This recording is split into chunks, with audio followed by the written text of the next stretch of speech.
It was late on a chilly evening, the kind of night where the fluorescent grocery store lights feel almost too bright compared to the quiet darkness outside. David, a successful businessman in his early 40s, had just stepped inside to grab something quick. He wasn't supposed to be there that night. His fridge was already stocked, and with all the luxuries his wealth afforded, he rarely set foot in regular supermarkets anymore.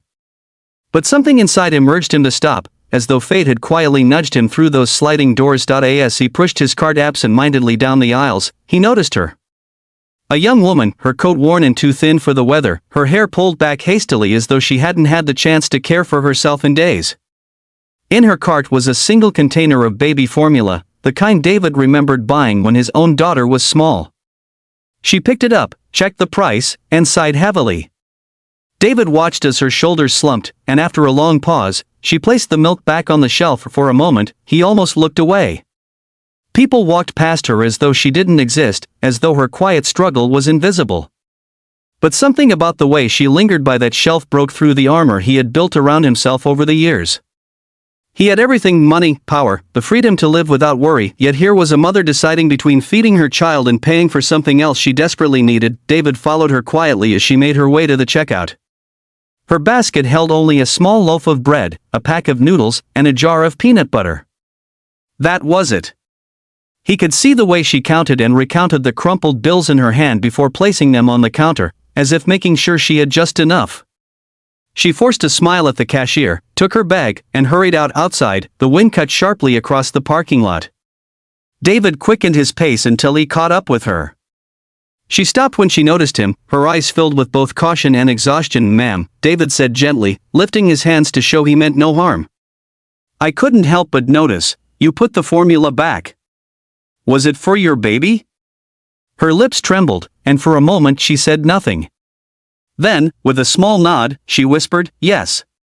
But I don't have enough this week. My son will be okay. I'll make it work." David felt something inside him shift. Here he was, a man who could spend thousands without blinking, standing before a mother who had to sacrifice her child's milk to survive. "Please," he said quietly, "let me buy it for you." At first, she shook her head fiercely, pride flickering in her tired eyes. "No, I can't accept charity. People always think I'm weak. I just need to do this on my own." But David looked at her differently. Not with pity, but with respect. "It's not charity," he said. "It's just one parent helping another. When my daughter was little, I would have done anything to make sure she was fed. Let me do this, parent to parent." Her defenses softened. After a long pause, tears welled in her eyes, and she whispered, "Thank you." Together, they walked back into the store. David picked up not just the formula, but diapers, baby wipes, and a few bags of groceries. The cashier smiled knowingly as she rang everything up. The young woman's face was flushed with both gratitude and disbelief. Outside, as they loaded the bags into her worn-down car, she finally opened up. Her name was Sarah. She had been raising her baby alone ever since her husband left, working 2 jobs but still barely scraping by. Some nights, she went without food so her child could eat. She spoke of her dreams, finishing school, finding stability, but for now, survival was all she knew. David listened quietly, his heart heavy. For years, he had been chasing business deals and financial success, always thinking money would bring fulfillment. Yet in that parking lot, helping a stranger, he felt something he hadn't felt in years: purpose. Before Sarah drove away, David handed her his card.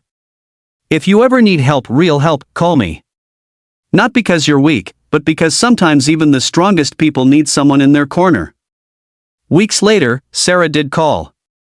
Not for money, but for advice. David guided her, connected her with resources, and helped her find a better job. He didn't just throw money at her struggles, he believed in her, and that belief lit a fire in Sarah she hadn't felt in years. Slowly, her life began to change. Months passed, and one evening, David received an invitation. It was to Sarah's small apartment, for her son's first birthday. When he walked in, balloons filled the room, and laughter spilled from Sarah as she held her healthy, smiling baby. She looked different, stronger, brighter, as though hope itself had returned to her eyes. David realized then that sometimes the smallest acts, a formula can, a listening ear, a bit of faith, could ripple outward into something far greater than he could ever imagine. As he left that night, Sarah hugged him tightly and whispered, "You didn't just help me buy milk. You reminded me that I wasn't alone. You reminded me that I could still dream." And that's the message for all of us: you never know what someone is going through. A small act of kindness, a moment of compassion, can change a life forever.